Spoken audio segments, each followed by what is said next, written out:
యాంగ్జైటీని, టెన్షన్ను తగ్గించుకోవాలి. దీన్ని తగ్గించుకోవడానికి జాన్సన్ టెక్నిక్ అని ఒక టెక్నిక్ ఉంటుంది. ఈ జాన్సన్ టెక్నిక్లో ఏమిటి అంటే టచ్ని ఎంజాయ్ చేయడం నేర్పిస్తారు. ముందు బాత్రూంలో వెళ్ళి షవర్ కింద నిల్చున్నప్పుడు చేతి మీద పడే నీళ్లను అతను ఎంజాయ్ చేయగలగాలి. మనం అందరం హడావిడిగా ఏదో బాత్రూంలోకి వెళ్తాం, స్నానం చేసి మళ్ళీ ఆఫీస్కి వెళ్ళిపోవడము, హడావిడిగా మన పనిలో మనం ఉంటాం. అలా కాకుండా రిలాక్స్డ్గా అసలు షవర్ నీళ్లు మీద పడ్డప్పుడు వచ్చే ఫీలింగ్స్ను ఎంజాయ్ చేయడం ఫస్ట్ నేర్పిస్తారు. అలా అయిన తర్వాత అమ్మాయి టచ్ని with clothes, without clothes, semi nude, ఇట్లా రకరకాలైనటువంటి దాదాపు ఒక 2-3 months ఈ టచ్ని ఎంజాయ్ చేయడం నేర్పించిన తర్వాత దీన్నే సెన్సేట్ ఫోకస్ అని కూడా అంటారు. ఇదంతా అయిన తర్వాత అప్పుడు వాళ్లకు సంసారం చేయడానికి పర్మిషన్ ఉంటుంది. ఆ మొదటి 2-3 months దాకా సంసారం చేయాల్సిన అవసరం ఉండదు, బట్ టచ్ని ఎంజాయ్ చేయడం నేర్పిస్తారు. సో ఈ సెన్సేట్ ఫోకస్ యూజువల్గా సైకాలజిస్టులు, సైకాట్రిస్టులు ఇస్తుంటారు.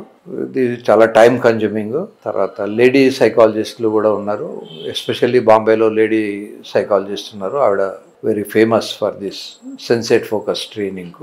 మన రాష్ట్రంలో, మన తెలుగు వాళ్ళల్లో చాలా తక్కువ మంది కౌన్సిలర్స్ ఉన్నారు. ఎస్పెషల్లీ సైకలాజికల్ కౌన్సిలర్స్ చాలా మంది ఉన్నారు, కానీ సెక్స్ ప్రాబ్లమ్స్ కౌన్సిల్ చేసే వాళ్ళు చాలా తక్కువ మంది ఉన్నారు. But in course of time వాళ్ళు కూడా వస్తారని ఆశిద్దాం.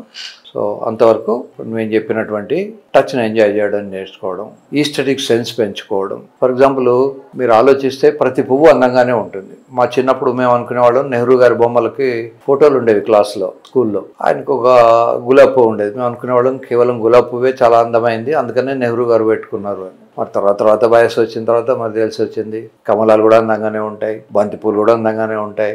చూసే కళ్ళను బట్టి ఉంటుంది. కేవలం గులాబీ పూలే అందం అనుకోవడం పొరపాటు. అలాగే మనుషులు కూడా ఏదో కొద్ది మంది మాత్రమే సన్నగా ఉన్న వాళ్ళే అందంగా ఉంటారు, లేదా లావుగా ఉన్న వాళ్ళే అందంగా ఉంటారు అనుకోవడం పొరపాటు.